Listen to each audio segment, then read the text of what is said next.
This audio is brought to you by Muslim Central. Please consider donating to help cover our running costs and future projects by visiting www.muslimcentral.com/donate. You're listening to Qalam Institute's podcast. Visit us on the web at qalaminstitute.org and join us on Facebook at facebook.com/Qalam Institute. Bismillah walhamdulillah wa salatu wa salamu ala rasulillah wa ala alihi wa sahbihi ajma'in. Inshallah, we are continuing with our series on the prophetic biography, the Seerah of the Messenger of Allah, peace and blessings be upon him, sallallahu alayhi wa sallam. Last week, when we left off by talking about the religious condition of the Arabs, and we specifically talked about the Hunafa. We talked about the very, very few but scattered individuals who were present even in pre-Islamic Arabia who held on. They were the last little glimmering hope of Tawheed within pre-Islamic Arabia. And we talked about a few of them specifically and kind of also highlighted, well, when they did finally interact with the Messenger of Allah sallallahu alaihi wasallam, what exactly happened. Some of them found the answer that they'd been looking for. It was exactly what they'd been searching for, and some of them had developed a form of arrogance which prevented them from accepting the message of Allah, the message that the Prophet ﷺ was presenting, was bringing from Allah subhanahu wa ta'ala himself. From here on out, we're primarily, for the next maybe at the most 2 sessions, we're going to be talking about the immediate family of the Prophet ﷺ. At the end of the last session, we talked about the lineage of the Prophet ﷺ and where exactly he comes from in terms of his family lineage. And I read to you the entire lineage of Rasulullah ﷺ at the same time. And I mentioned that now we'll be focusing in on specifically getting to know more intimately, knowing more details, becoming more familiar with the immediate family members. So for instance, the grandfather, the uncles, especially the uncles who played a major role in his life, and of course the parents of the Prophet of Allah sallallahu alaihi wasallam. Any other family members that need to be spoken about will obviously be talked about as they come up within the chronicling of the life of the Prophet sallallahu alaihi wasallam, such as his children or his spouses, and his milk mother, his wet nurse, etc. We'll talk about those individuals when they come up in the seerah, but we're talking about those individuals that need to be spoken about before the Prophet ﷺ, which is obviously his grandfather, his uncles, and his parents. So the first individual we'll talk about is his grandfather, Abdul Muttalib. But even in talking about his grandfather, what I'm going to do for this week's session is not talk about him so much as an individual. When was he born? How he grew up? What was his name? How long he lived? We'll talk about some of that maybe towards the end of the session, or primarily next session, inshallah, next week. What I'm going to talk about today are 2 major incidents. The legend, if you will, of Abdul Muttalib. The legend of Abdul Muttalib was solidified, was formed through 2 major events. It was established and solidified through 2 major events which occurred during his lifetime. And he was very instrumental, he was very key, he was very important in these 2 major incidents that occurred, and this was pretty much what his lasting legacy was.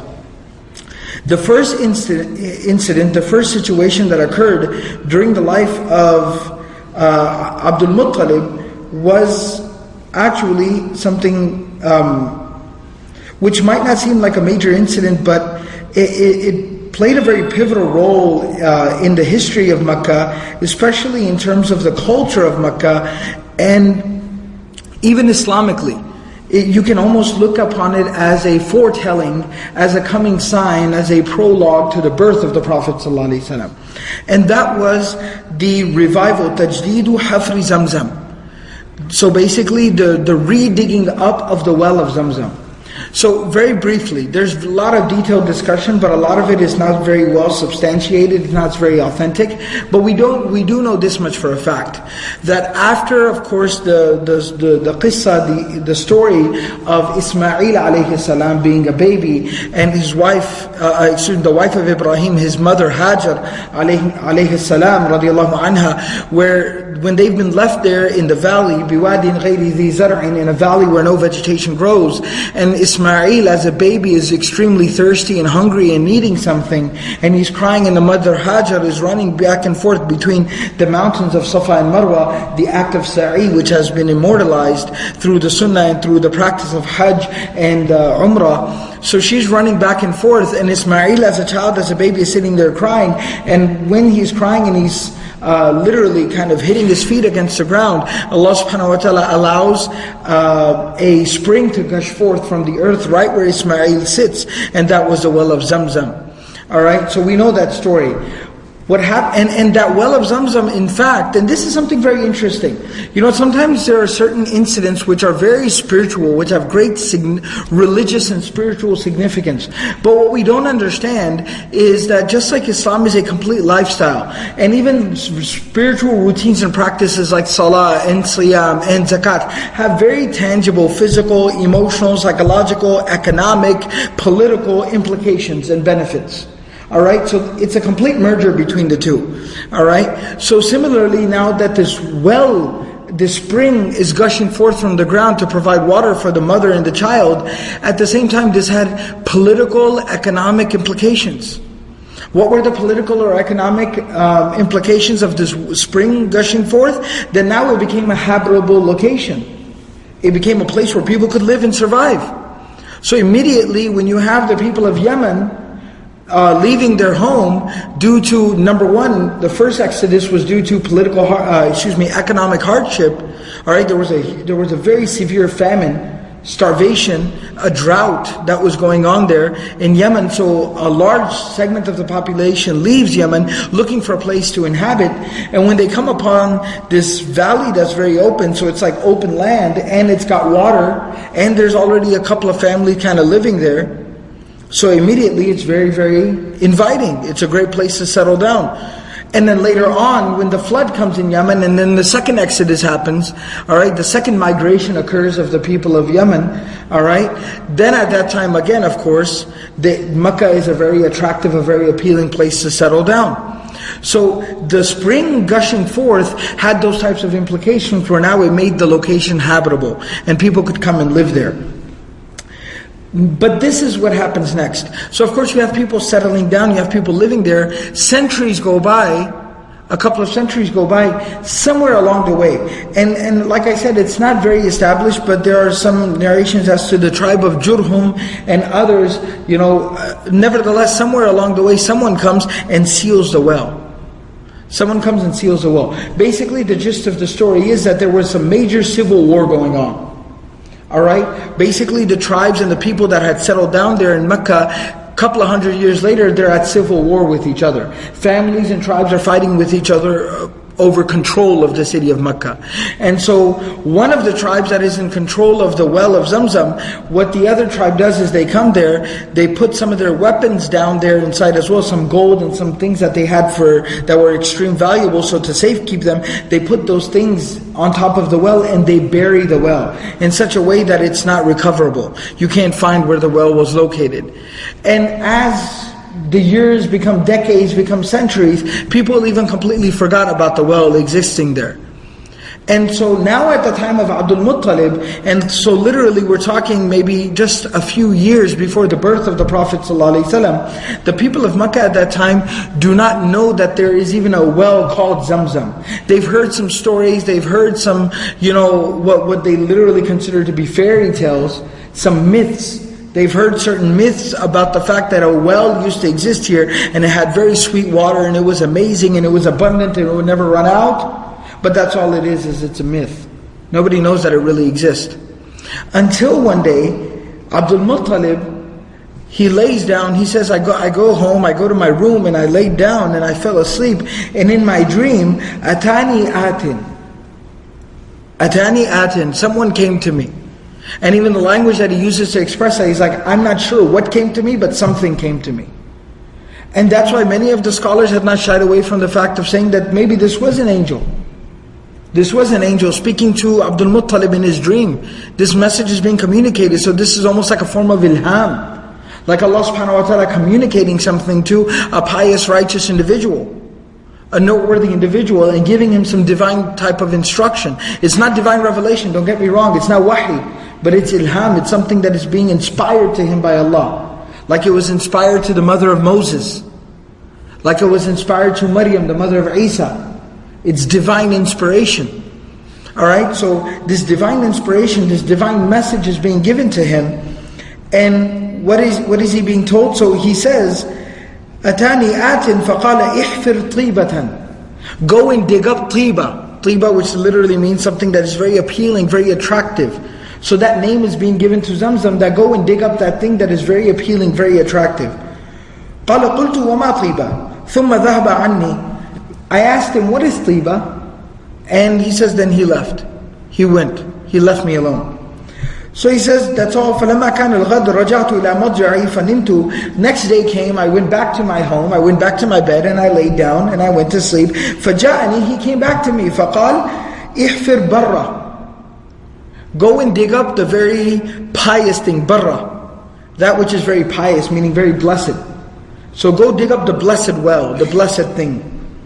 قَالَ قُلْتُ وَمَا بَرَّ. I asked him, what is barra? ثُمَّ ذَهَبَ عَنِّي. He left. فَلَمَّا كَانَ الْغَدْ رَجَعْتُ إِلَى مَضْجِعِي فَنِمْتُ فَجَاءَنِي. And the third day I go to sleep again. He comes back to me and he says, إِحْفِرْ الْمَظْنُونَ. Al-madnuna. Alright, go and dig up that thing that is madnuna. Madnuna comes from dhanana. Alright, the root of the word literally means for something to be coveted. Something that is coveted. Meaning when somebody has it, they hide it, they hold it back, they don't share it with other people. Something that is very coveted. So go and dig up that thing which is coveted, which is very valuable. So he says again, I asked him, Mal maduna, what is this thing that is coveted? ثُمَّ ذَهَبَ عَنِّي. He leaves again. فَلَمَّا كَانَ الْغَدْ رَجَعْتُ إِلَى مَضْجَعِي فَنِمْتُ فِيهِ فَجَاءَنِي فَقَالْ إِحْفِرْ زَمْزَمَ. He says the fourth night when I went to sleep, then the angel comes back to me, or this person or this entity, this being comes back to me, and he says, "Ihfir Zamzam, go and dig up Zamzam." And so he says, I asked him, "Wama Zamzam? What is Zamzam?" Because remember, it's been buried for hundreds of years. I don't know what Zamzam is. I don't know what you're talking about. He said, then he explains to me. He says, "La tanzif abadan, wala tudhim." He says, Zamzam is that thing which will never expire, which will never run out, and its water is always abundant. Tasqi al-hajij al-a'dam. It can give water to the most largest group of people that are visiting, the Hujjaj. وَهِيَ بَيْنَ الْفَرْثِ وَالدَّمِ. It is between al-farth and ad-dam. Alright, this is almost like an expression the Arabs used to have when something is very pure, and we see this expression is used in the Qur'an. You know, something very interesting is when Allah subhanahu wa ta'ala describes the milk of the cow, Allah says, لَبَنًا خَالِصًا. Allah says, مِن بَيْنِ فَرْثٍ وَدَمٍ لَبَنًا خَالِصًا سَائِغًا لِلشَّارِبِينَ. Between the blood and the feces, between the blood and the excrement, the feces of the cow, you have labanan khalisan. You have milk that is very pure, sa'igan lisharibin. It's very fulfilling to people who drink it. So we understand the scientific miracle from this, right? Doctors and scientists and experts of that field have told us that there is a scientific miracle that is to be observed here. This is the Qur'an, you know, in its miraculous nature, pointing to some phenomena within biology.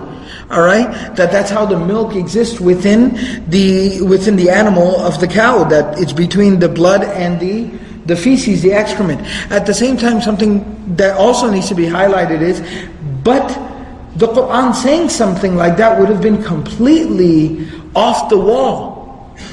You know, 1400 years ago, when people were not familiar with this scientific fact, it would have been completely off the wall. Like, it would have almost sounded like somebody had lost their mind, like they didn't know what they were talking about.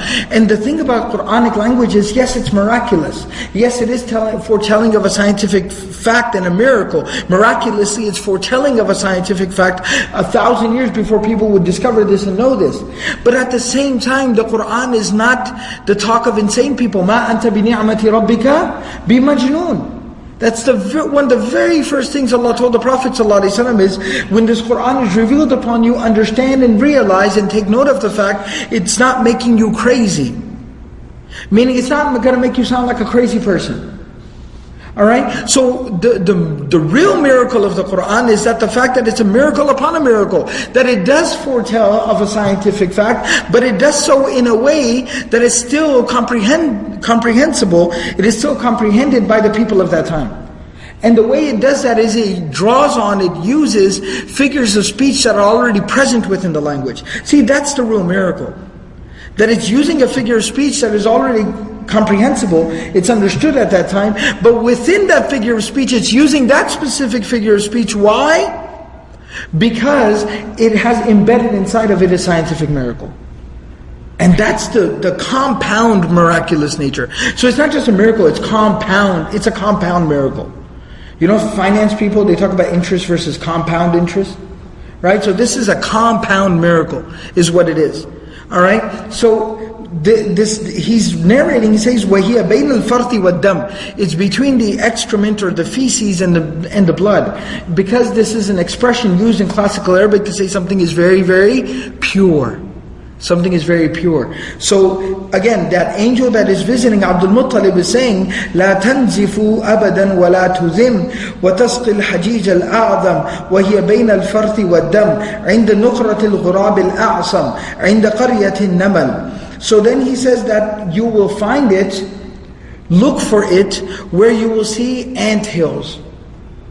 Where you will find ant hills. So go look for ant hills, and where you find these ant hills, you'll find that a lot of crows are over there, and they'll be pecking their beaks into the ground. So now after he tells him that, okay, it's water that will never run out, it could feed the largest group of hujjaj, people visiting. Number 3, it's extremely pure, it's great, it's beautiful, it's amazing, it's like milk in its purity, alright? And also in its nourishment. But at the same time, now where are the physical signs of where you'll find it? Go look for anthills.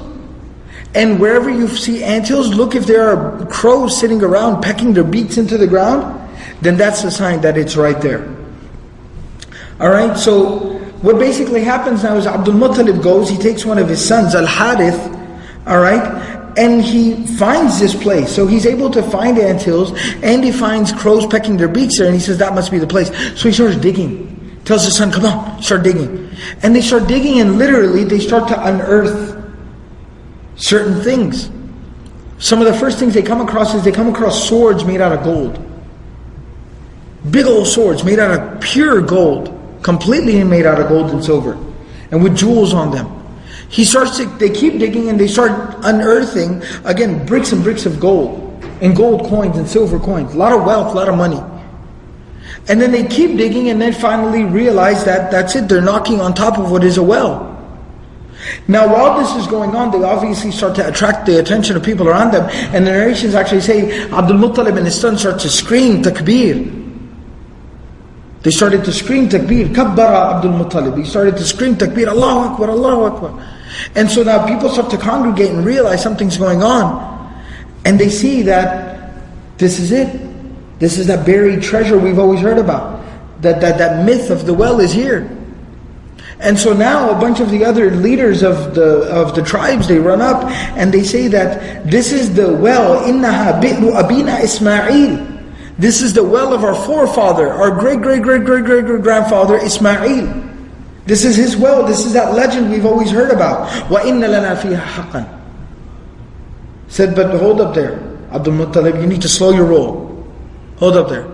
If this is the well of our forefather Ismail, then all of us have a right. You don't get to dig this well up. You don't get to do this. We're all going to get together and do it. All of us have a right here. Because now all of a sudden it turns into a thing of pride, a source of pride. It's an ego thing. Who dug up the well? Who found the well? Who dug up the treasure? Who unearthed this great legend? So now everybody wants their hand in it, wants their piece of the pie. So Abdul Muttalib says, no, everybody back up. He says, Ma ana bifa'il. He says, no. It's not that easy. I'm not going to give in that easy. He says that this was informed to me directly. I was shown where this well was. I was inspired. I was shown in my dream. So this was inspired to me directly. This is my responsibility, and I'm going to take care of this. And I'm not backing down from this. Abdul Muttalib was a very wise man, as we'll learn later on. He's a very generous man, he's a very kind man, he was a great leader. But at the same time, he's holding firm to his ground on this issue, and he said, no, I was divinely inspired where this was, and I'm the one who's going to dig it up, and this is my task, this has been given to me. It's not that easy. I'm not backing off of this. They continue to fight and argue. Finally, they come to the terms, they say, okay, fine, there's a very, very old wise man. Some of the narrations say he was actually a kahin, he was a soothsayer. Nevertheless, regardless, there's this one person over there, and he's the one who will decide, he's going to mediate between us. He's going to make the decision as to what we do. Abdul Muttalib says, fine, whatever works for you. Alright? So they set out to go to this person who lives very far away. They're traveling now. SubhanAllah, some of the narrations actually talk about, now that they set out on this journey, what ends up happening on this journey is that he lives very, very far away, and along the way they start to become very thirsty, and they can't find any water. They run out of all their supplies that they had taken with them, and they're now in the middle of the desert, they're in the middle of nowhere, there's no one around them, there's no water around them, there's no people, they don't see any travelers, any caravans, and they're continuing to go, and all of a sudden people start to pass out and fall down. And people are starting to fall ill.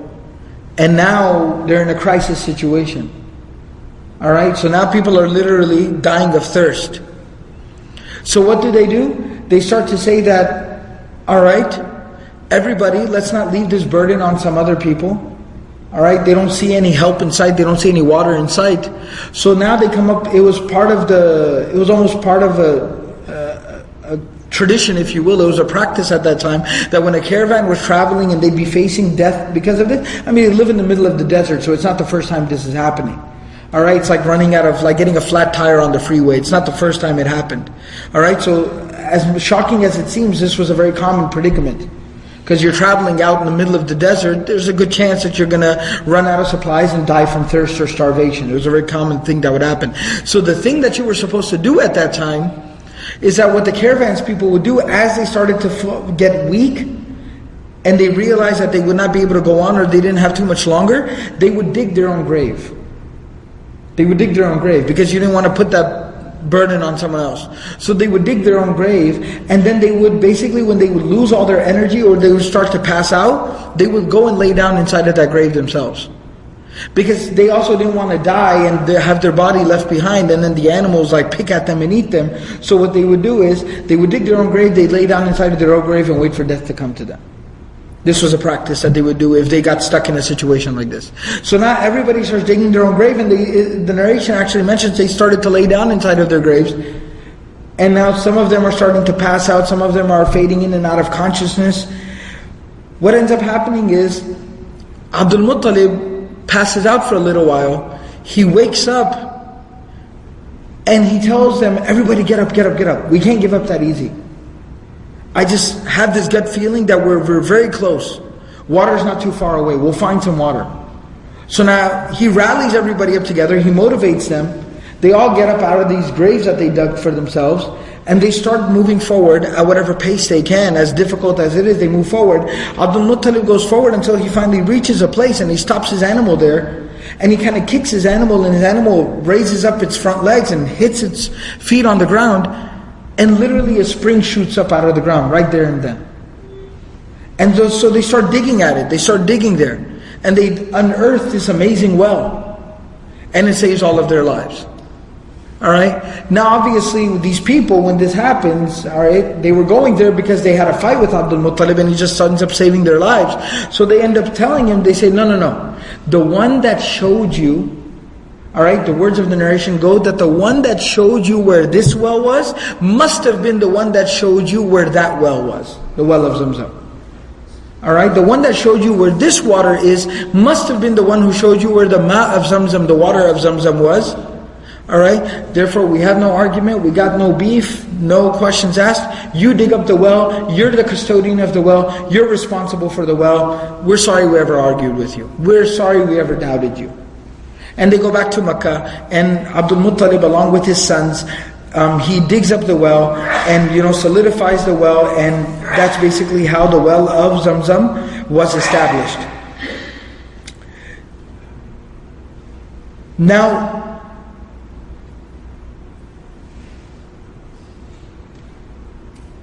so that's how the well of Zamzam was established, and from there on it was kept, and it was a source of pride for them, and it's what they would use. It's even mentioned that when Abdul Muttalib finally did solidify, he built the wall around the well and he was able to establish the well, he recited a few couplets of poetry. And Abdul Muttalib was a very, very eloquent man. His poetry is quoted on many, many different occasion incidents. He said, Allahumma anta al-malikul mahmud, Rabbi fa anta al-mubdi'ul mu'id, wa mumsikul ra'yasat al-julud, min indika al-tarifu wal-talid, in shi'ta alhamta kama turid, li mawdi' al-hilyati wal-hadid, fabayyin al-yawma lima turid, inni nazartu al-ahid المعهود اجعله لي ربي فلا أعود. The gist of what he says is that, Oh Allah, you are the king and you are the one worthy of praise. My Lord, my Master, you are the one who originally creates and you're the one who brings back. You are the one who gives strength and steadfastness. And from you comes wealth, and from you comes the opposite of wealth, which is starvation or poverty. So you're the one that solidifies and strengthens, and only from you comes wealth and poverty. If you wish, you inspire as you will, meaning you give direction to whomsoever you want, whenever you want. To give that person the understanding or the knowledge of where treasure or where wealth is buried. So today, explain to me, show me what you want me to do. Because I have made an oath and a promise that I will do as I have promised to you, and I will do as you have instructed to me. So my Lord, tell me what it is that you want me to do, and I will not return back until I have completed your task. So after he dug up the well of Zamzam and he built the wall around it and he got it ready, basically it was ready for the grand opening, he recited this poetry, basically made this dua there at the well, that, Oh Allah, I dug up this well because you showed me where it was, and Oh Allah, you're the only one who can give this type of instruction. So now Allah, tell me what it is that you want me to do. What role do you want this well to play? What purpose have you instructed me to dig up this well for? What is the purpose of it? So he recited these couplets, he basically made this dua, and that's why I said that in the previous session, that's why I mentioned that some of the scholars list Abdul Muttalib in the list of the people who were hunafa, who were monotheists, who were people who were still worshipping one Allah, one God. It's because of narratives like this, because it's very obvious from the way Abdul Muttalib would speak, the way he conducted himself, the what he believed in, that it becomes very obvious that he was somebody who held firmly on to this belief that there is one Allah. I told you, when he dug up the well, he found those golden swords and all that gold and silver. What did he do with all of that? The narration tells us that he basically melted all of that down, and he built a door for the Kaaba out of all of that gold and silver that he was able to unearth. He melted all of it down, and he was able to, he built a door out of that, and basically put that as the door of the Kaaba. So he's also one of the first people to adorn the Kaaba in such an elaborate, such an extravagant fashion. But again, it's not something that's reprehensible, it's something that's recommended or something that's admirable. Why? Because he's doing this out of love, he's doing this out of affection, and he's doing this out of respect of this being that sacred sanctuary, this first house of Allah subhanahu wa ta'ala that is built on the face of this earth. And then of course, so now talking about the well of Zamzam, that's the history of the well of Zamzam, and this is the first key incident, one of the first main legacies that Abdul Muttalib left behind. That he was the one who unearthed, who dug up the well of Zamzam after it had been lost. It had been buried so long that it was literally lost from the people. Now, why is this of significance? Why mention this? Why talk about this? Two things.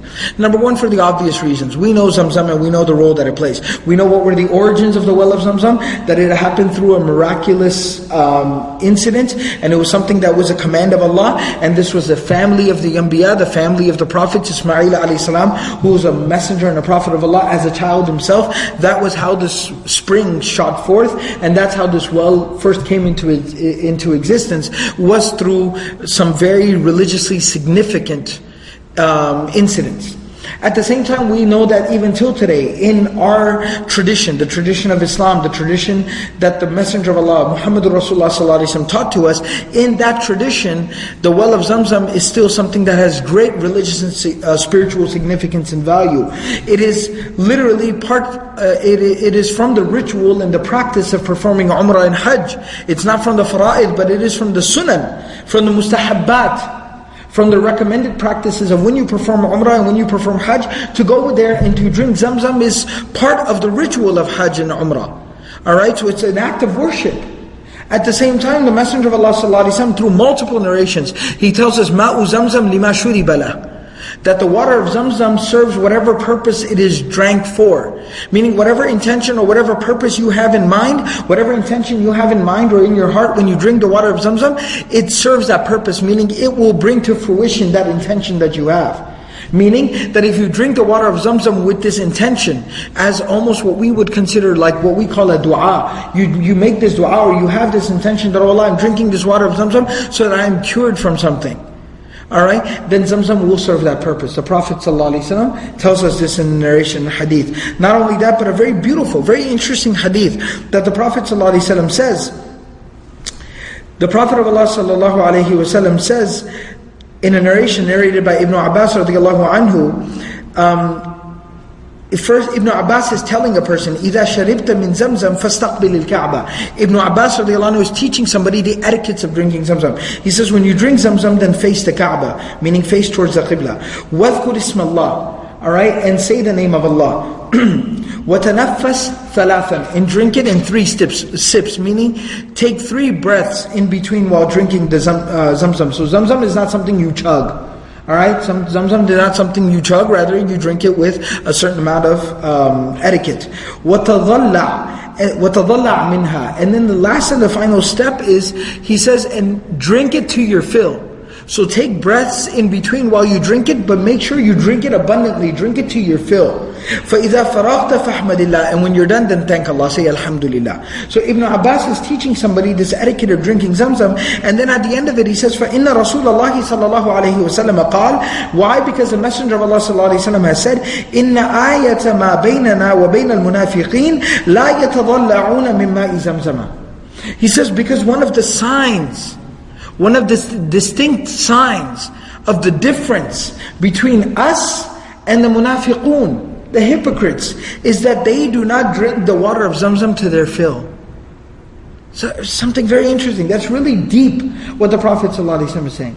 He's saying that a sign, a clear distinction between us, meaning the believers, and the munafiqun, the hypocrites. And realize, if you ever do go to the haram and you see somebody sipping Zamzam, alright, don't be like, oh, I know who you is, right? That's not what that means. Like, gotcha, right? So that's not what that means. But what it means is, on a spiritual level, it's for self-reflection. That if somebody is a true believer, it's basically telling you what is the difference between belief and hypocrisy. That one of the key differences between belief and hypocrisy is skepticism. Conviction versus skepticism. So replace the word iman and nifaq with conviction and skepticism. Iman is conviction. Belief is conviction. A believer is somebody who is convinced. So when the Messenger of Allah ﷺ says that the water of Zamzam benefits you, the water of Zamzam benefits you, it will fulfill whatever intention you have. Then the believer is convinced of this. He knows this. He knows that if I drink the water of Zamzam and I have certain needs, I will drink it with those needs in mind, and I will pray to Allah for those needs. Allah will fulfill my needs. So what's a believer going to do? He's going to drink Zamzam till he's blue in the face. Right? So if somebody truly believes, and the Prophet of Allah ﷺ is saying, hey, you want your prayers answered? This is what you got to do. What's a believer going to do? He's going to get on that. He's going to get serious about it. He's going to exhaust that opportunity. When someone believes that my dua is being accepted at the time of iftar, then while everybody else is doing the countdown, 3, 2, 1, when everyone's doing the countdown, what is a believer doing? He forgets the fact. He doesn't even realize that the fast has been opened. Why? Because he's busy making dua. Because I need these prayers answered. That's what a believer is like. So a believer will drink Zamzam until he's blue in the face, and he'll be making dua and making intention and drinking Zamzam.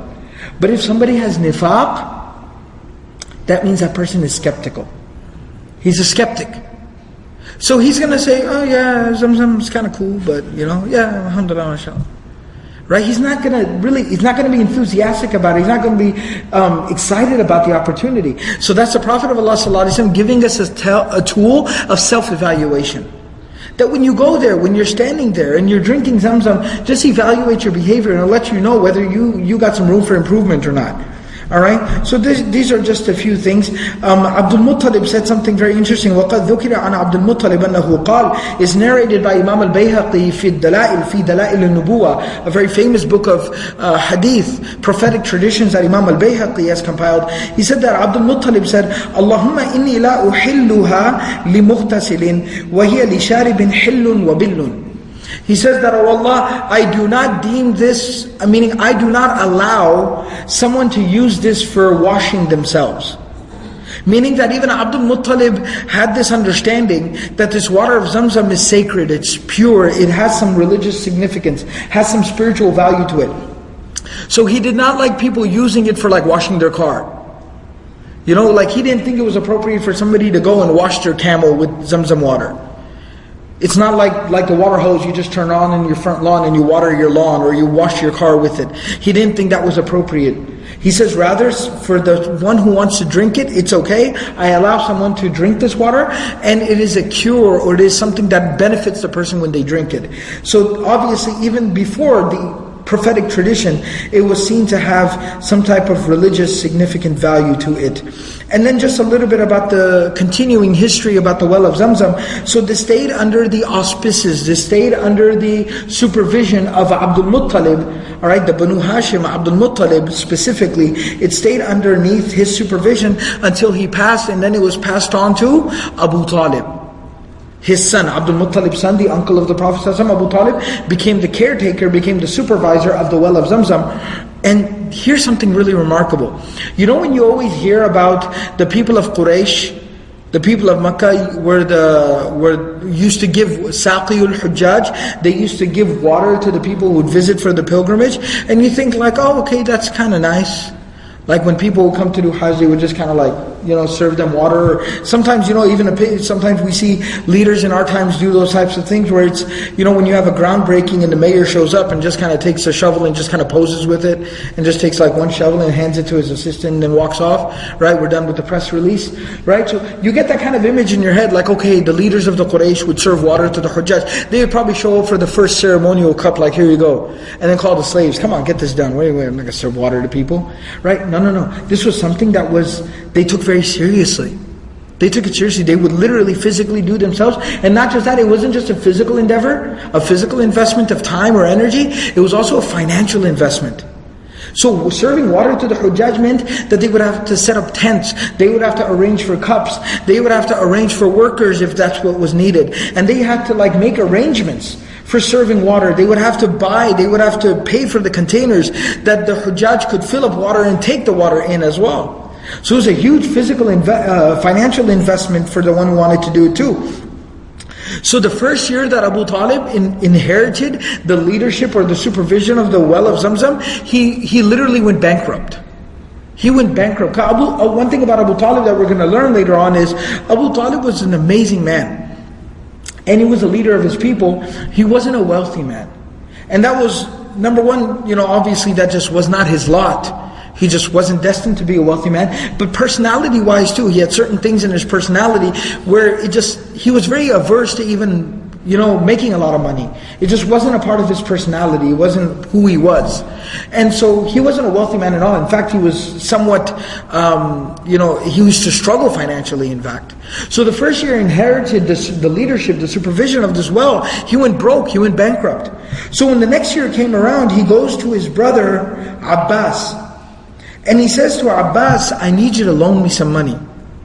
I need you to loan me some money because I have to arrange for the siqayatul hujjaj. I have to arrange for serving the water to the visiting pilgrims, and I'm broke, I don't have any money.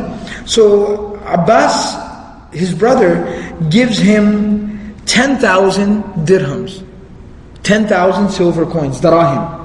Alright, he gives him 10,000 silver coins and he says, here you go, here's a loan. And Abu Talib is like, look, this is a blessed act, and I'm confident that blessing will come to me and I'll be blessed, and I will pay you back in full. Don't worry, brother, I'll pay you back. So he gives him this money, he makes all the arrangements for the Hujjaj, spends all the money, and he's broke again. When the following year comes and he still doesn't have money, he goes back to his brother and he says, I'm still broke. So Abbas says, okay, we're going to have to work out a deal. You said you would pay me back, and now you're asking for more money. So you obviously can't not pay me back. So any more money I give you, I have to assume you're not going to be paying me back. So we're going to turn this not into a loan, but we're going to turn this into a transaction. You're basically, I will take you out of your debt, I'll take care of your debts, alright? But what you're going to do is you're going to sell me the rights to the well of Zamzam. Alright? So he says, you're going to sell me because this is a great honor, a great prestige. So you're going to sell me the rights to the well of Zamzam. And that's basically how they worked it out. And eventually it's mentioned that this passed on to Abbas, and he passed it on to his son. So Abbas radiallahu anhu, of course we know, accepted Islam and lived even beyond the Prophet ﷺ. When Abbas radiallahu anhu finally did pass away, this was then passed on to his son Abdullah bin Abbas radiallahu anhuma. He was given that position of the leadership, the supervision of the well of Zamzam. This later on passed to Ali, the son of Abdullah bin Abbas. So Abdullah bin Abbas named one of his sons Ali. That then passed on to his son Dawood bin Ali, which then passed on to his son Sulaiman bin Ali, which eventually passed on to his son Isa bin Ali, and that eventually was then inherited by his brother, who was Al-Mansur. Alright, the Khalifa, the king who came later on, Al-Mansur, Khalifatul Mansur. Alright, it passed on to eventually to him, and from there it passed on between the leadership. So much so it wasn't so much a thing that went on in the family, it was then passed on amongst the Umayyad dynasty, the Umayyad kings. They would pass this position on amongst themselves. So that's a real brief recount and a history of the well of Zamzam. So that's the first significant event I wanted to talk about that occurs, that is part of the legacy of Abdul Muttalib. The next thing I wanted to talk about is the very obvious great historical incident, and that is the invasion of the army of the elephants. Alright, Amul Fil, the year of the elephant. Alright, this is a very, very important incident. Alright, I'm going to go ahead and tell you something that probably should be mentioned at the end of the narrating of this incident and this story, but I'll tell you here on the front end, and that is the Prophet of Allah ﷺ was born in the same year as the invasion by the army of the elephants. Alright, he was born in that same year. In fact, the most substantial of historical accounts say that the Prophet of Allah ﷺ was literally born 2 months. He was born 2 months, 55 days, 57 days to 60 days. Somewhere, there are all these different narrations. He was born 2 months after the invasion by this army. So he was born immediately after this incident occurred. I was telling you one thing about the well of Zamzam, I don't want to forget that. I told you, number one, why is it significant? Because of the religious significance of the well. The second thing is the scholars actually extrapolate, they extract one very profound understanding from this unearthing of the well of Zamzam a few years before the birth of the Prophet ﷺ by none other than the grandfather of the Prophet ﷺ, and this was one of the foretelling signs of the coming of the Prophet ﷺ. That just like this great blessing, and by the way, the well of Zamzam, how did it first come into existence? Through the family of Ibrahim alayhi salam. So this is one of those things that is from the legacy of Ibrahim alayhi salam, correct or not? The family of Ibrahim, it's from the legacy of Ibrahim, the well of Zamzam. Alright? And so, as a sign of the unearthing, the revival of the true and real legacy of Ibrahim alayhi salam, which was the worship of one Allah alone, Tawheed, which is the true actual legacy of Ibrahim alayhi salam, which is Tawheed, as a sign that the revival of the true legacy of Ibrahim, the actual legacy of Ibrahim, Tawheed, that Tawheed is about to be revived. Allah subhanahu wa ta'ala arranged for one of the minor legacies of Ibrahim alayhi salam, and that was the well of Zamzam, for that to be unearthed. By none other than the grandfather of the Prophet ﷺ, who was the man who not only took care of, but the man who named Muhammad ﷺ. So there's a very direct correlation here. Right? So this is almost like the foretelling of the signs of the birth of the Prophet ﷺ, that the Prophet of the last times is about to be born. He's about to be present on the face of this earth. Alright, so that was one thing I wanted to mention before I went forward. So now talking about the invasion by the army of the elephants. The first thing that you have to understand is that we talked about this a few sessions ago, that was the political landscape at the time of the birth of the Prophet ﷺ. We talked about this. And one of the things I mentioned was, Yemen was a place that had a great amount of turbulence. Yemen was a place that was originally idol worshipping. It was idolatrous originally. Alright? Then what happened was that it became very heavily Christian influenced. Because they were neighbors with Eastern Africa, Abyssinia, the Christianity had a huge impact there. And basically the people became Christian. What happened in between there was that there was a Jewish overtaking of Yemen, of that place and those people, and many of the historians have the opinion that the Ashab al-Ukhdud, that incident that is mentioned in Surah Al-Buruj, where people were persecuted, and we do know whether that what happened there is what the Quran is referencing or not. That's a secondary point. We do know for a fact that when there was a Jewish overtaking of the area of Yemen, the kingdom of Yemen, the majority Christian people were persecuted during that time.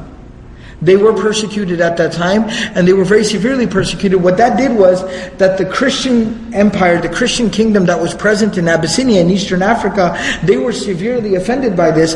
And then the Abyssinian king, the Christian Abyssinian king, sent an army back into Yemen, not for the purpose of conquering it. This is a real big misunderstanding that occurs. That when the Christian Abyssinian king sent an army into Yemen, his primary purpose was not to extend his kingdom. He could care less. His purpose was to free the people from tyranny and oppression that was going on at that time. And once power was recaptured, it was then given back to the Christians at that time. So this is where you have a little bit of a difference in historical narrative. Many people say that the Abraha, the man who launched the attack against the Kaaba, what he did was he fought and he defeated and freed Yemen from the rulership of Abyssinia. Not completely historically accurate. Rather, the kingdom of Abyssinia never wanted Yemen to literally be another state. They just wanted the Christian majority to be able to rule themselves. And there was an affiliation back to the Abyssinian Christian kingdom. Why? Because that was where they drew their support from. But they were nevertheless meant to be an independent rulership of their own. What did happen was that when the Christian overtaking occurred, when the Christians won their freedom back from the Jews, at that time, the king, his name was Irbat, the ruler, the general, all right, the governor or the king, you could even call him. The ruler's name was Irbat. Abraha was a general in his army who was not satisfied with the way Irbat was ruling things, because Irbat was mainly somebody who was first and foremost a Christian, and he was a ruler secondly.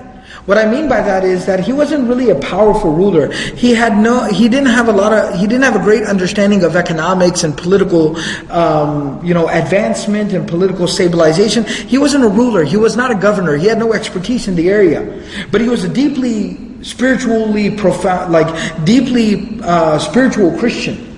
He was a very, very devout Christian. And that's why he was kind of put into that position to rule over the people, was because this whole uprising was seen as a spiritual, religious uprising. Abraha, who was a strategist, a political, military strategist, he was not satisfied with the way Irbat was running things. So what he did was he led a coup against Irbat. He actually ended up killing this king Irbat, and he overtook the rulership. Now, Abraha said, we have to regain our glory. We have to go back to the old days of the glory. Because remember, I talked about there was financial hardship, there was a drought, there was a famine for a very long time, and then the flood had come, and it had left that entire region ravaged completely. Alright, and everyone who was anyone had gone to Hijaz, who had gone to Mecca, and even Yathrib and these other places. Aus and Khazraj were Yemeni originally. Alright, so they had gone there and they had settled there, and business was flourishing. Mecca had become the epicenter, had become the metropolitan area. It was a New York City. All business was coming in and out of there. Alright, so he said that we have to regain control. We have to regain our glory. And so in regaining the glory, and I want to clarify this, and this, I want you to listen very carefully. Abraha wasn't a good man by any means at all. He killed his own ruler and overtook control. And a couple of more things I'll tell you, and you obviously know the man who attacked the Kaaba couldn't be that great of a guy anyways, right? It wasn't somebody you'd want to hang out with anyways. But at the same time, I do want you to understand one thing though. And this is very important because it teaches us a lesson, a very profound lesson. Abraha from the very beginning didn't have his eyes set on destroying the Kaaba. That was not his first plan of action. That was not his first course of action. His plan A was not, let's go destroy the Kaaba. That was not plan A for this man. In fact, we even find historical accounts, Ibn Kathir rahimahullah, in Al-Bidayah wa Nihaya even mentioned certain things that historical accounts tell us that Abraha was actually a very patient, and he was a very thoughtful person. He was a genius. He was a very extremely intelligent man, and he was known for his patience with people. He was known for his patience with people. He would listen to people, he would talk to people, and we even see that when he's coming to attack the Kaaba, every single time he comes across, some of the Arab tribes, he would literally sit down, he would have counsel, he would talk to the leaders, he would hear them out. Abdul Muttalib and him had a very fascinating conversation. If he was this bloodthirsty, crazy, maniacal, diabolical, ruler who's bloodthirsty, when Abdul Muttalib showed up, he wouldn't listen to Abdul Muttalib, he'd be like, I'm going to start with you. Who do you think you are to come and talk to me? I'll start with you. He'd be crazy, he'd be power hungry, bloodthirsty, but he wasn't like that. So Abraha's plan A was not, let's go to Mecca and destroy the Kaaba. That wasn't plan A for him. Plan A for him was, alright, we still live in a place, understand, I've talked a lot about this, so I'm not going to rehash that discussion. Spiritually, people were very, very corrupt, unfortunately. Christianity had been corrupted, Judaism had been corrupted, and the Arab were worshipping idols at this time. But it did not change the fact, and I talked about this, that don't call it religion or spirituality if you don't want to. Call it superstition, but nevertheless their superstition played a major role in their decision-making process. Whether that decision was, and I talked about this, that, what's significant about the Arabs is, I told you that they used to alter the calendar. There were sacred months. So when the sacred month would come, rather than cease fighting, they wouldn't cease the fighting, so they weren't devout to that extent. They weren't disciplined. But at the same time, they didn't say, who cares about sacred months? Sacred months, sacred month. Who gives a crap? Let's just do what we have to do. At the same time, they didn't do that either. There was this weird, very perverted adherence to their superstitions or their beliefs, where they would say, look, sacred months are still sacred months. But what we're going to do is we're going to figure this out, we're going to learn to work around it. So we're going to delay the beginning of the sacred month to the next month, and we're going to forward that month over to this month, and then we'll work it back out later. As ridiculous as that seems, in the Quran completely condemns that practice. In the Quran says this was a form of kufr. Nevertheless, if you read into it psychologically, emotionally, you see only that person would still try to work around it, who still thought that there was some significance to it. Otherwise, you have complete, a form of agnosticism, where it's like, whatever, who cares? There wasn't complete apathy, but it was a lack of respect or a lack of seriousness about it. Alright? A lack of grounding in tradition. And so similarly, Abraha is a strategist. This is a political military genius. He looks at the people and he realizes, alright, here's the problem. If I want my people, my land, my country to regain its glory, that's going to first begin with attracting business. And we got to bring the money back here. Alright, we got to turn this into a hot spot again. Alright, we got to make people want to come here. How are we going to do that?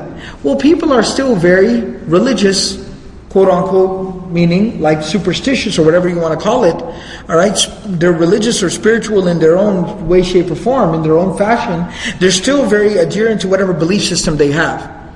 So what I have to do is I have to create an attraction like they had in Mecca that brought people over there. So I got to create a similar attraction. So remember, he's Christian, so he builds a church. But he doesn't build a church, he builds a palace of a church. Alright, Kanisa Azima. He builds a huge, glamorous, unbelievable church. Alright, by the name of Qulais. He names it Qulais, and he builds this huge church that is, has every single resource that they had available. He poured it into it. All their money, all their gold, all their silver, all their jewels were encrusted into it. Every single thing he had, he poured into it. Not only that, but he put his people into the labor of building that church. And it even talks about, and like I said, I'm not here trying to say that Abraha was a great guy, because he wasn't. Alright? It mentions that he forced his people to build the church like manual labor. So much so, مَنْ تَأَخَرَ عَنِ الْعَمَلِ حَتَّى تَطْلُعَ الشَّمْسِ, that if somebody did not show up to the job site, to the construction site, until the sun would rise, so basically work would start when the sun would rise, and you had better shown up before the sun would rise. If somebody showed up to work, to the job site, to the construction site, after sunrise, يَقْطَعْ يَدَهُ لَا مَحَالَةً, he would cut that person's hand off. That was a punishment for showing up late to work. So it wasn't a really compassionate fellow, alright? He wasn't a real nice guy, alright? But nevertheless, what I want you to understand is plan A for him was not to go destroy the Kaaba. His plan A was, let's build a place that rivals the Kaaba. That becomes competition for the Kaaba. That makes people think twice. Do I want to go there or do I want to come here? Let's at least start there. That was his plan A. Alright? And yes, spiritually, of course, we see what's wrong with that, because we hold on to the Islamic tradition and the Kaaba is some place that is very sacred to us. But if you take yourself outside of that mindset, you understand from his perspective, he's not doing something really, really bad yet. He's just offering an incentive to his own people. Alright, so that's what he did.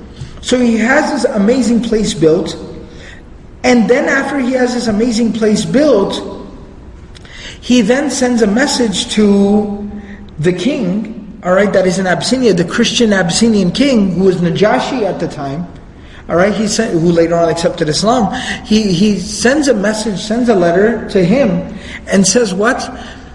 And the reason why, because remember, they're still affiliated, he still relies on him for a lot of support, and he says that, I have built a church, and I have dedicated this church to you. Like he says, I have built a church that is dedicated to you. You mean you're more than welcome to come and grace this church with your presence and do the grand opening of this church. Alright? And I want to bring honor and dignity back to our people who are a Christian people. So obviously he understands what the king, he speaks the king's language. So I want to bring honor and dignity back to this Christian land and our Christian people. And so that's why I've built this church, and this is what he says next. He says, at the end of the letter, he says, and I will not rest. The construction of this church is not done in my mind. Even though physically it might be done, the doors might be open, my mission, my job is not done until I am able to bring more people here than the amount of people, than the number of people that go and visit the Kaaba in Mecca. This is what he ends with. He says, that's my goal. I want to beat them. I want to have more people coming here than the amount of people that go there. So that's what he ends with. The problem with that is, words of this spreads. Words of this spreads over to the Arabs. The Arabs find out about this. When the Arabs find out about this, you can imagine they're not very happy. Alright? So a man from Banu Kanana, a Kanani, a man from Banu Kanana, that's all that's mentioned, his name is not given to us. He goes there to Yemen. He goes to the Qulais. He goes to this unbelievable, beautiful, fabulous, mind-blowing church. He hangs around there until closing hours are there. Kind of hide somewhere, you kind of hide behind a corner, hide inside of a room, inside the bathroom, inside the stall. He hides somewhere so that they close up and everybody leaves. Once it's closed up and everybody leaves, he comes out and he leaves a gift and a present for everybody. Alright? That's code for he basically defecates there in the church. He goes to the bathroom in the church. Alright? Don't laugh. That's immature. So he leaves a gift he goes to the bathroom and he leaves a gift there for everybody in the church. And one narration even mentions, Ibn Kathir rahimahullah actually mentions this narration. He says he actually takes it and he smears it all over the walls. So this is a very classy guy, to summarize. Alright? So, it's a classy individual. So he goes there and he does this. Obviously everybody shows up in the morning, everyone's appalled. This is Abraha, he might be the ruler of the land, so you might think, something like this isn't brought to his attention, but this is his personal project. This is his thing. This is his legacy. He finds out about this and his blood is boiling at this point. Alright? His blood is boiling. And this classy individual obviously goes and he brags to a bunch of people about what he's done. And so they're more than willing to take credit of it. Like, yeah, take that. Take that, son. You're going to talk about, overtaking our Kaaba, beating our Kaaba. What about now? And Abraha is furious. He's livid. He immediately sends out the word. He actually takes an oath. Standing there looking at all this mess there inside of the church, he stands there and he takes an oath. He swears by God, I will not rest until I have destroyed the Kaaba. I will destroy the Kaaba. He rallies up support, rallies all the troops together. There's a difference of narration. Before I continue, what time is Salat al-Isha? 8:45. Okay, so we have 8:45? Okay, so we have a few more minutes, inshallah. So he rallies up support, gathers all the troops together, gathers together in some narrations, the highest of narrations actually says, he gathers 60,000 troops together. 60,000 troops. He's pretty mad, alright? He's not happy. So he gathers 60,000 troops together and marches out towards Mecca. He does one last thing, one very interesting thing. Remember, Yemen has that connection back to Abyssinia, to Africa, alright? So one last thing that he does though is that he recruits, he actually hires a man by the name of Unais, alright? This man is like a elephant breeder or an elephant herder. He's like the elephant whisperer. Alright? So he recruits this guy and says, I want you to get for me about a dozen elephants. Different narrations, anywhere between 9 and 15. Some of the more established narrations in the books of Seerah, they talk about that he had about 12, a dozen elephants. Recruits this elephant herder, elephant breeder guy who has a dozen elephants. And he says, I really want to make a statement. I want to strike fear into the hearts of these people. So he mainly does it symbolically. I mean, obviously we understand that militarily how it's very strategic. Obviously you have elephants, you have tanks. You can literally trample a place, you can raise it to the ground. It's like bulldozers, you can just raise it to the ground. Aside from the military strategy standpoint, it's also very strategic in militarily in the sense of it's very symbolic. And he also knows these people, he knows that the Arabs, majority of them have never seen an elephant in their life. Alright, it's like looking at an alien. They've never seen an elephant in their entire life. It's only something that they, like mothers, tell to kids when they want to scare them and put them to sleep. There's a big scary animal, there's a big scary beast called a fil. Alright, nobody's ever seen it in real life. They've never seen anything like it. It's this largest creation of Allah that walks the earth. So if I show up with these elephants, it doesn't matter, I could have 60,000 troops or 6,000 troops, it doesn't matter how many troops. If I walk into town with a dozen elephants, these people will run so fast for the hills, they won't know what hit them. I mean, I just walked in with like a dozen jinns, like a dozen like beasts. It's scary. So he recruits this elephant breeder guy and tells him to bring his dozen elephants, and they set out, they start marching. Now, this is the first lesson I wanted to talk about, and I might go ahead and stop there because then there's a very interesting second part of the story. We all know that the main part of the story is when, of course, the birds come and the army is obliterated. We'll get there, but there's something actually before that which is, historically it's very, from the Quranic narrative, that part of the story is the main part of the story. Alright? أَرْسَلَ عَلَيْهِمْ طَيْرًا أَبَابِيلَ. Right? That's the main part of the story from the Quranic perspective. But when you look at it from a historical perspective, the part right before that, from the Seerah perspective, the part before that is the key part. Some of the advances or some of the obstacles along the way that Abraha's army faced, and eventually the conversation between Abdul Muttalib and Abraha is the key part of the story from a Seerah perspective. And so we'll talk about that inshallah when we get there. But and because I want to be able to talk about that, discuss that thoroughly, we'll go ahead and stop here, and I'll end on this one point. Abraha is this guy. He's obviously he's a powerful man. He's a very driven and motivated individual. And he kind of has his back up against the wall. Alright, he's presented himself to be this revolutionary leader. He's overthrown the previous leader. Alright, and he's taken control of the power and made a lot of promises to his people. Alright, so his backup is against the wall, but he's a very smart, very intelligent, very confident guy. And he's made a lot of big promises. So he's very motivated, very driven to live up to his word. And he's also inspired, he's confident. He's like, I can get this done, I gotta get this done. Alright? Now, so he sets out to accomplish what he wants to do, and he builds his church, and he's like, we got to start attracting a little bit of traffic this way and start bringing people through here. So he builds this church. Now, what ends up happening is that, and notice this, the legacy of Abraha, how we know Abraha, how he's been immortalized, is that he was the poor, foolish individual who decided to launch an attack against Baytullah, against Kaaba. That's how he's forever been preserved in history, as that guy. That guy who was dumb enough to try that. Alright? But I want you to understand one thing. That's why I highlighted that part of the story. That's not how Abraha started out, though. He wasn't malicious to begin with. Yeah, he was very competitive, he was very driven, he was very motivated. And based on the scene that was there at that time, what's wrong with that? Nothing wrong with that. Okay, fine, he builds himself a beautiful church. So what? To each his own. Alright, let the best man win. That's fine. When did he become angry? When did he become malicious? And by the way, we tell that glorious part of the end of the story, where that great miracle occurs, Allah sends these birds with the pebbles and boom, they completely tear this army to shreds. But again, that middle part of the story that I'm going to be telling you next week, is the part of the story where thousands, hundreds if not thousands of people died. Hundreds if not thousands of Arabs they died. Because there were some tribes along the way who decided to fight Abraha. And there were some towns along the way who decided to stand against him. Because Kaaba was sacred to all these Arabs. They stood against him.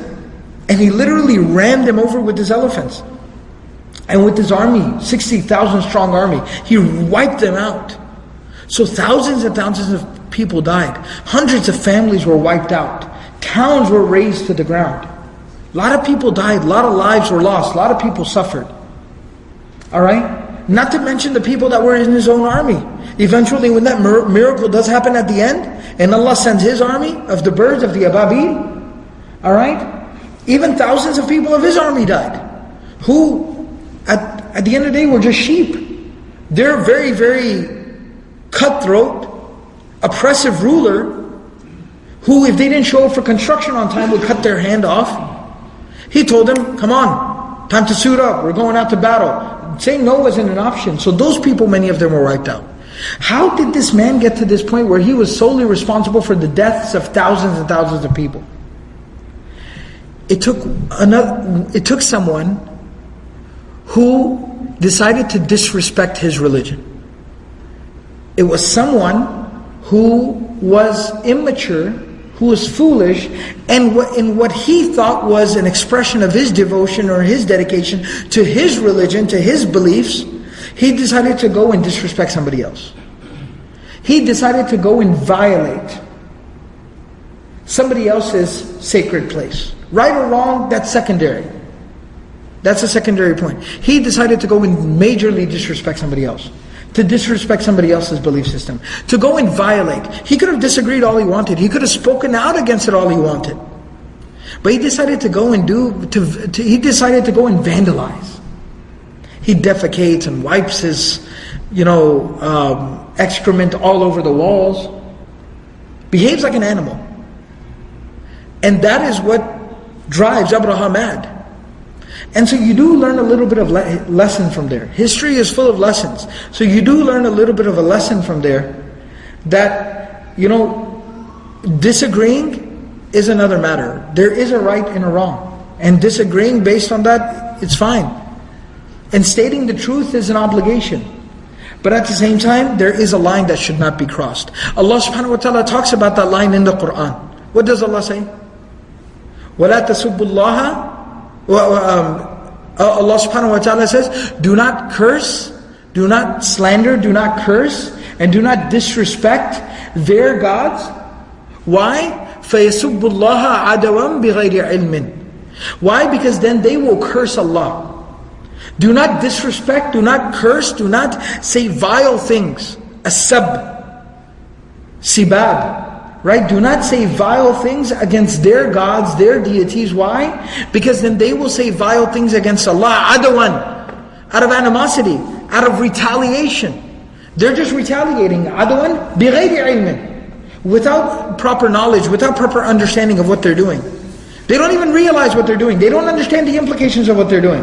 Yes, you were cursing certain things made out of stone or made out of wood. You were cursing idols. They are cursing the Lord of the worlds. Yes, agreed.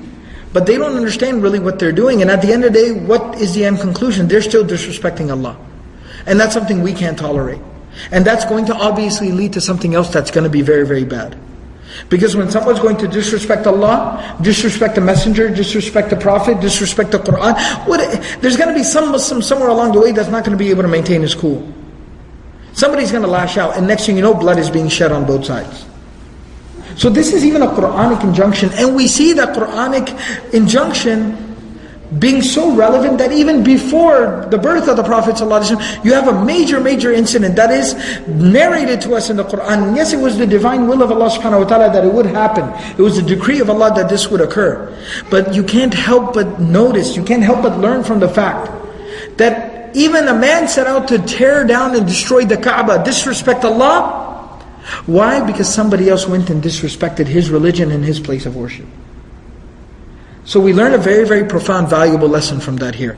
And inshallah, like I mentioned, we'll talk about the journey of Abraha with his army on the way to Mecca, on the way to the Kaaba. We'll talk about that next week. And that primarily will focus on that conversation between Abraha and the grandfather of the Prophet ﷺ, Abdul Muttalib, which will bring a lot of amazing things to light. May Allah subhanahu wa ta'ala give us the ability to practice everything was said and heard. Subhanallah wa bihamdihi, subhanakallah wa bihamdik, nashhadu an la ilaha illa anta, nastaghfiruka wa natubu ilayk.